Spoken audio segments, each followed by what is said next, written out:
Hello, and in today's video we are doing Premier League predictions for match week number 12 of the 2023-24 season. That's right, we're back on the Reverse the Hornet channel, and it's a bit of a late one again, but needs must in this busy weeks that I have at this point at uni. It's pretty chocker, I can't lie, but we have got our video out, so I hope you do enjoy this one. Smash a like on it and get ASAP those predictions into the comment section below ahead of that 12:30 kickoff tomorrow morning. It's Spurs going to the Midlands. It's West Brom Wolves. No, sorry, I don't know what I'm on about. I'm all over the shop, but just ignore me. Get those score predictions in the comments. Remember, for the scoring system, it is 3 points for the correct result. So if you went for a Wolves draw and it was 1-1, then you get a correct result.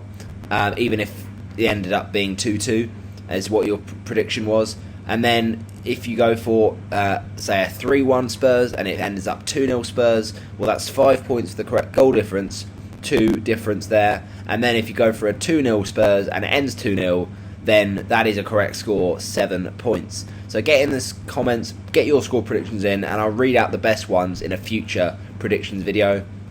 But let's just speed through these ones and look at the games this weekend. First up, Gary O'Neill's Wolves against Spurs, who Spurs took their first defeat of the season in match week 11 against Chelsea, absolutely obliterated in the second half. Nicholas Jackson hat-trick, lots of incidents in that game. Spurs, from a defensive point of view, are looking very, very light. Obviously, the one game ban for Destiny Udogie with those 2 yellow cards. You had Mickey van der Ven, who's been outstanding this season, pulling up with an injury, so he won't be fit for this Wolves game. You've got James Maddison, who looks like he will be out until next year, so he's going to be a big miss for them. So a lot of absentees, that's got to be said, and Romero as well getting a sending off. So you imagine that the defence for Spurs, it might be the likes of Eric Dyer, maybe even Phillips in defence for Spurs, also the likes of Pedro Porro and Emerson Royale. And then you imagine in the midfield there might be a bit of a change with Maddison out, someone like Giovanni Lo Celso perhaps. And of course Bentancur, he came back from injury, which is good to see for Spurs. So there's some options for Postecoglou, but it's really not ideal for Tottenham. However, Son has still been in the form of his life at the moment, and obviously didn't score against Chelsea. I thought it was unlucky, to be fair. He had that shot right at the end that Sanchez saved, and of course got the goal that was ruled out for the correct decision, a very narrow offside. So I think Spurs will go for this even without a lot of their star men. Wolves have been really good this season under Gary O'Neill. Hwang Hee-chan has been in fantastic form. But I think Spurs, even with their injuries, will try and keep defensively solid. I'm going to go for Wolverhampton Wanderers 1, Tottenham Hotspur 3. And goal scorers, I think the first goal will be coming for Wolves, and I think it will be a goal from the midfielder for them that goes by the name of... Yes, you believed it and you've seen it. It is a goal for Mario Lemina. But then Tottenham goal scorers, I think first Son Heung-min, then second goal for Tottenham Hotspur, I think will come from who scored against Chelsea, Dejan Kulusevski, and the second Spurs goal, yet again, the South Korean, it's Son Heung-min for a brace. Spurs to win the game fairly comfortably. Now, Arsenal against Burnley. Talking of injuries, Bukayo Saka, he has been a bit of an injury problem for them all season, really. But he was playing in the game against Sevilla and went down with a knock. It looked like he landed awkwardly. So a bit of doubt going into this Burnley match. Will Saka be fit? We'll have to see. But he did get pictured in the squad and he was smiling. But whether he's limping, we'll have to wait and see. Maybe he will start from the bench. Who knows? But I think Burnley will struggle in this game. Their Emirates record is pretty bad, although they have shocked Arsenal a couple times at Turf Moor. I don't think Arsenal are going to get beat here. They're looking pretty strong this season, Arsenal. Even if the last couple of games haven't shown that, I think Arsenal should fill their boots here. Nketiah might be an injury doubt. The Jesus thing is still an injury doubt. So, again, a bit like Spurs, they've got a few injuries flying about Arsenal. But I think Arsenal still get the job done here. Arsenal 3, Burnley 0. I think goal scorers for Arsenal, Leandro Trossard to get the first for the Gunners. Then second Arsenal goal, I think there'll be a nice little strike for the defender, Gabriel Magalhaes. And then the third Arsenal goal, I'm going for a bit of Declan Rice, baby. Now it's Palace against the Toffees, Everton. I think it'll be a tight game. I think Palace, though, get the win and the clean sheet because this season Palace have been one of the best defences in the league, and Joachim Andersen and Mark Gay have been a great defensive pairing. Obviously getting the win last time against Burnley, it was a good result, and obviously to see Eze back fit, he started the game, got the assist for the goal from Mitchell, so I think Palace can be confident about this one. Everton have been good recently, but I don't see them getting past this solid Palace defence, so I'll say Palace 1, Everton 0, the only goal from Mark Gay. Then it's Manchester United versus Luton Town. Now Luton Town, they've got every reason to believe they can get at this Manchester United defence because, fair enough, they got the point against Liverpool last time out where many people would not have said that.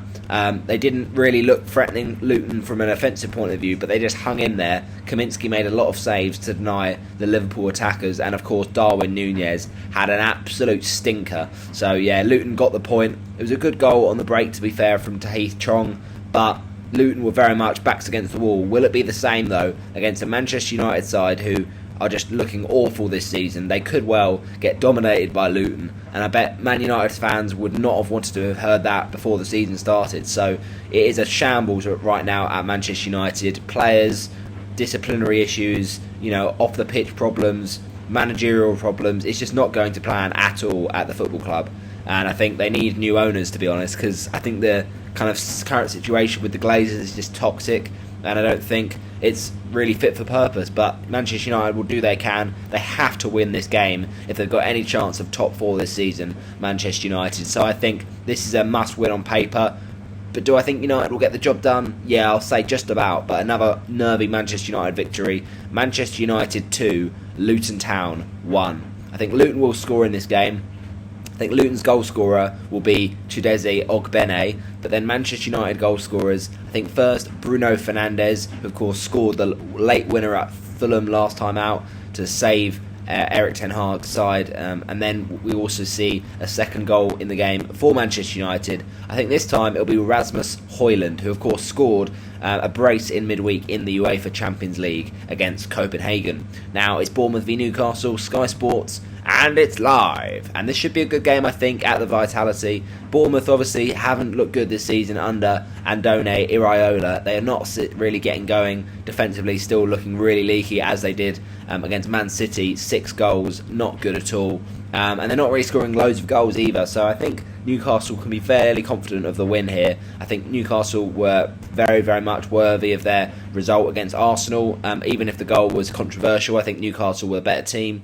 And yeah, Newcastle obviously had midweek defeat and disappointment against Borussia Dortmund, but I still feel they're one of the toughest defences to get past, and I feel that Newcastle can score enough to win this game. So I'll say Bournemouth 0, Newcastle 2. I think first the goal will be from Anthony Gordon, who's in great form at the moment, and then the second for the Magpies, Kieran Trippier.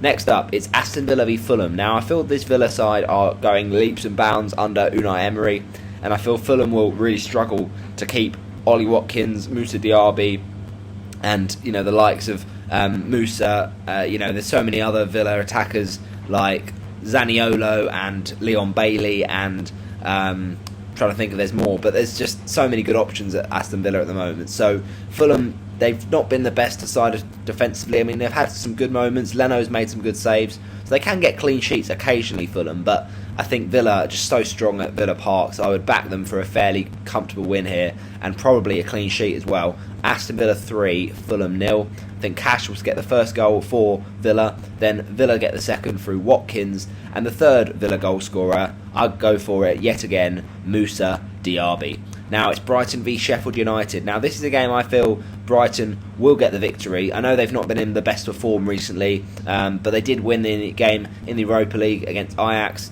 Good goal for Adingra. Also, Ansu Fati is impressing for the Seagulls, but I think Brighton, they're going to try and dominate the ball. Sheffield United are going to try and sit back and just kind of frustrate the Seagulls here. But I think Sheffield United will struggle to keep the clean sheet. I think Brighton are, on their day, a very good attack. I'll say Brighton 2, Sheffield United 0. And goal scorers here, I think firstly, Brighton goal will come from basically one of their unorthodox players who doesn't often pop up with goals, but I've got a feeling of Joel Veltman to get the goal for Brighton. And then the second Brighton goal scorer, let's say it is Ansu Fati. Now, it's Liverpool versus Brentford. Now, I feel this Brentford game is actually not easy for Liverpool on paper because Brentford have been a good side this season. And, their record against the Big Six last season was really good, Brentford. So this won't be easy. But Liverpool look a very good team when they're at Anfield.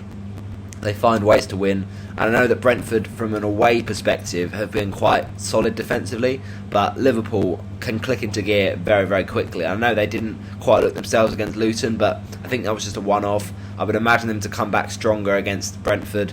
And yeah, Brentford have not got loads of clean sheets this season, so I think Liverpool win this one. And I'll say Liverpool 3, Brentford 1. I think Brentford will score, though, through, let's go for, I don't know, let's say one of the midfielders. How about a bit of Onyeka? But then Liverpool goal scorers, Mohamed Salah to get 2, also an assist from Salah to provide for another Liverpool goal from, yes, you guessed it, it is Darwin Núñez. He came from Benfica to the Big Reds.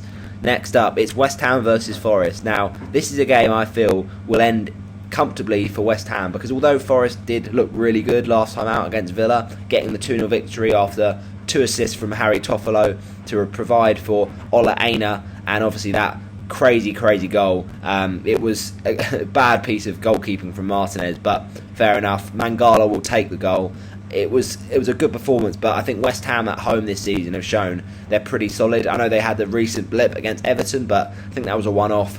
West Ham has still looked really strong this season, especially in Europe, but I think West Ham against Forest will probably score goals. Forest away from home still do leak them, and I think, they're much better, Forest, when they're at the City Ground, so I would fancy West Ham for a few here. I'll go West Ham 3, Forest 1. I think Forest just will score because West Ham don't keep many clean sheets, but we'll have to see. I think Taiwo Awanui will score for Forest, and then West Ham goal scorers, let's say 2 from Jarrod Bowen, and then 1 from, up front, Michail Antonio. Next, it's game between Chelsea and Manchester City. Big game on Sunday, Sky Sports, and it's live. And yes, Erling Haaland will be fit and firing for this one after his 2 goals in the Champions League against Young Boys.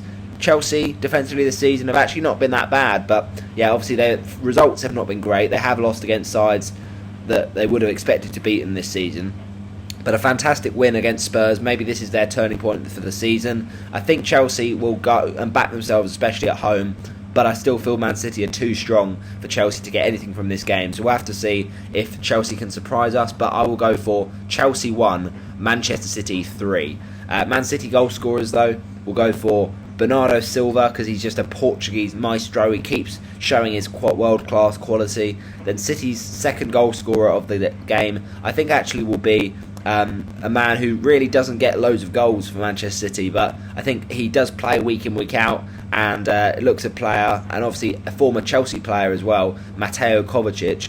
I'm pretty sure he should be eligible to play. I don't think there's a Raya thing like at Brentford where he can't play. We'll have to see, but I'll go for Kovacic with the goal for Manchester City. Then the Chelsea goal to get a consolation back. I think Chelsea will score, and it'll be a former Man City player, and it will be Cole Palmer. So Kovacic to score for Man City and Palmer to score for Chelsea. That would be quite a story. But then the third goal for Manchester City, who else? Erling Haaland. Now, those are my predictions for match week number 12. Hope you have enjoyed. Get yours in the comments below. I know it's a late one tonight, but do share this with someone who you know loves the best league in the world, the Premier League, and try and predict the best league, the most unpredictable league, and let's see how we all get on. But thanks for watching today, and I've been Roberto the Hornet. You've all been legends, and I'll see you in the next one. Bye bye.